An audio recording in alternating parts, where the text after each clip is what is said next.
அப்போ நம்ம ஆண்டவருக்கு நேரம் எடுத்து காத்திருந்து ஜெபித்து ஆலோசனை கேட்கும் பொழுதுதான் அந்த ஆலோசனை பெற்றுக்கொள்ள முடியும். அப்ப நீங்க ஆண்டவருடைய பாதத்துல காத்திருந்தீங்களா? இன்னைக்கு காத்திருந்தீங்களா?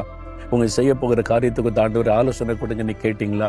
உங்க ஊழியத்தை குறித்து நீங்களா விரும்பி உங்க விருப்பப்படி செய்யறோம், அப்புறம் கர்த்தர் ஆசீர்வதிக்கணும்னு சொல்றோம். இல்ல, ஆண்டவர் என்ன விரும்புகிறார் என்பதை நீங்க காத்திருந்து ஜெபிக்கும் போது அழகா உங்களுக்கு போதிப்பார். இல்ல இப்படி இல்ல, இப்படி இந்த வழியில போகாத, இந்த வழியில போ, இதை செய்யாத, இதை செய்யி. உன் பிசினஸ் ஆசீர்வாதமா இருக்கணுமானா இவங்க செய்யற மாதிரிலாம் செய்யாத, அது உலக மக்கள் நான் சொல்றபடி செய்யி, ஆண்டவர் நடத்துகிறபடி செய்தா அதுல ஆசீர்வாதம் வந்துடும்.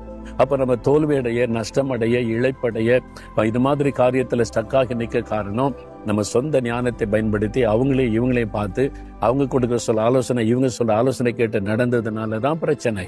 இப்ப எல்லாத்தையும் ஒதுக்கி வச்சுட்டு ஆண்டவர் பாத்துல உட்காருங்க.